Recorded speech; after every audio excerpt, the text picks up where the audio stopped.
Bago ang lahat po, ma'am, ang aming pong taus-pusong pakikiramay Salamat po. na nasagasaan po. Opo. Paano nangyari? Hindi po namin alam eh. Late na po namin nalaman dahil naghahanap po kami talaga. Saan po Nagpunta siya pa po ako sa pulis noong December 1. Hindi naman po ako nila entertain na maayos. Hindi ka na-entertain? Sino po entertain? Sabi lang po nung hindi ko po namukaan, sabi niya umakit daw po ako sa taas sa WCPD. Yun daw yung mag-a-assist sa akin.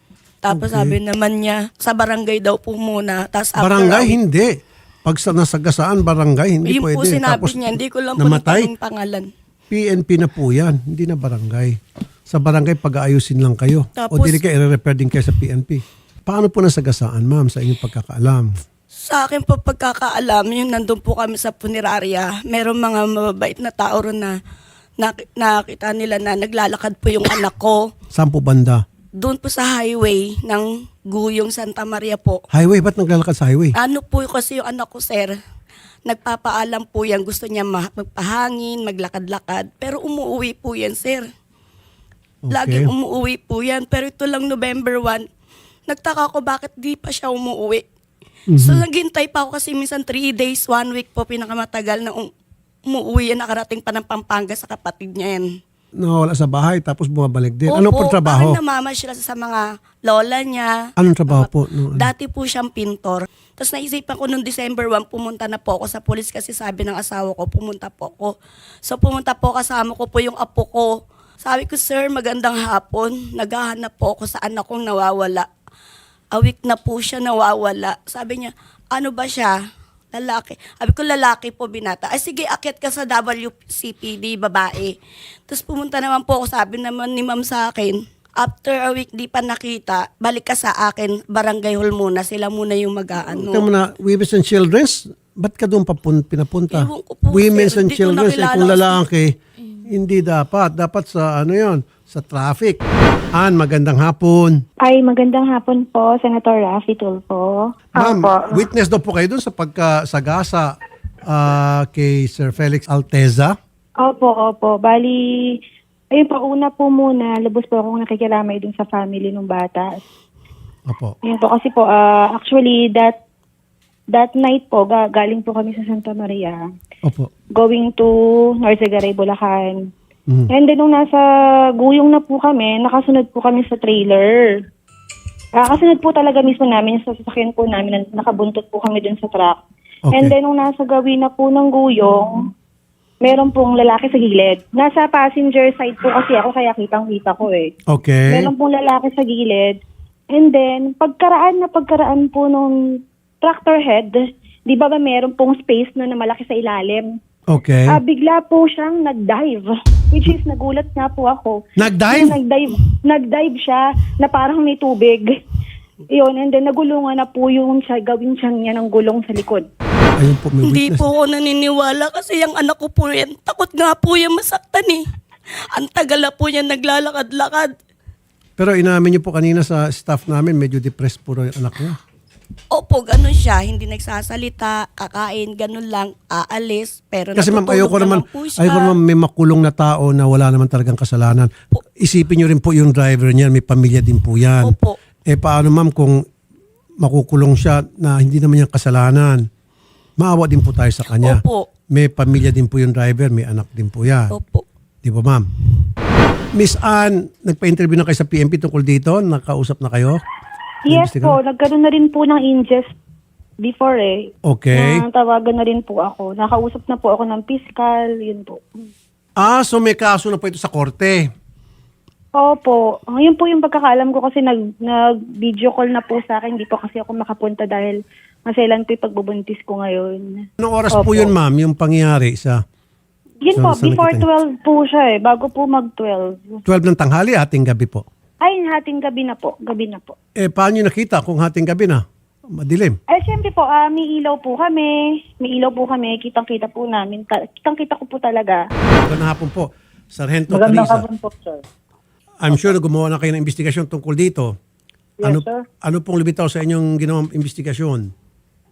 Ang totoo po niyan, Sir Rafi, nung gabi na yon, nung puntahan ng mga pulis namin, naaresto po kasi yung truck driver. Okay. At na-file na po siya ng kaso for reckless imprudence resulting in homicide. Okay.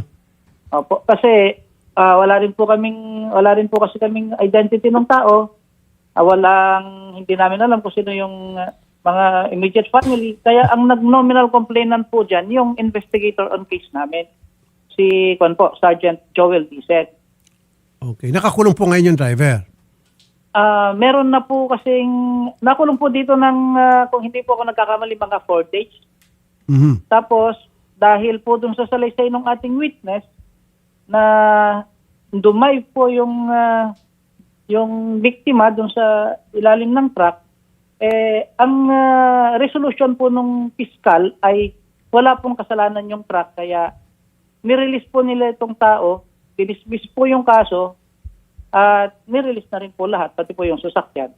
Ma'am Ligaya, ayun po, nag-investigate yung police at meron pong lumutang na witness at sinabi niyo po sa aming staff na dumadaan sa depresyon ang inyong anak.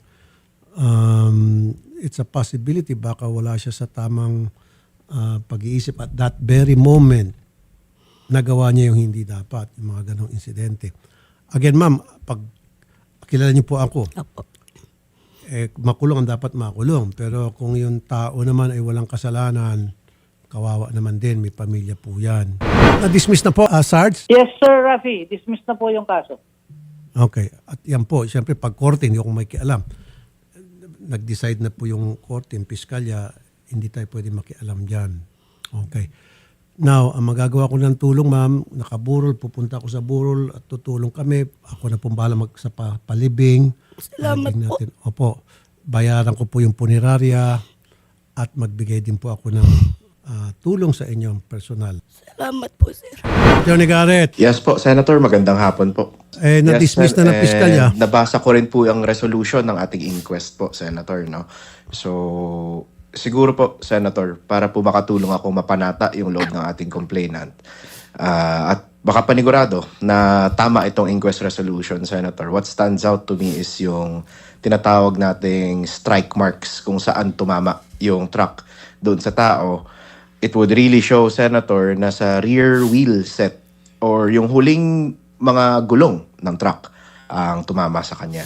At that point, Senator, walang magagawa ang driver kasi ang nakikita lang po ng driver is in front of his cab, no? Kung saan po yung makina. Tama po yung witness natin, Senator. Oo nga, kasi kung nabundol yan, unang tatama yung harap Yes ng, po. yung sasakyan, ng traktor. Tapos Yes. gugulungan yon. Ito, Yes po. gumulong sa likod ng gulong. Ginulungan siya ng likod Yes po. na tumutugma doon sa sinasabi ng witness. Yes po, Senator. And wala rin pong na-note ang ating prosecutor na strike mark doon sa bumper or any frame ng cab ng truck po. So, it really looks like the witness is reliable. Nasa passenger side siya. Tapos, may ilaw po ang kanilang kotseng sinasakyan. So, this really looks like an intentional suicide po, Senator, unfortunately. Kasi dapat yun, mayroon tatama sa, umpisa muna, tatama po doon sa hood. Opo. O kung sa headlight man ng truck, sa unahan, wala eh. Ang tama lang talaga sa likod ng gulong na nag-dive, tumutugma sa sinasabi ng witness. Sige, Atty. Garrett, salamat ha. Walang problema po, Senator. Miss Ann, Opo. naku, malaking bagay itong ginawa mo kasi kung hindi, may taong makukulong na walang kasalanan.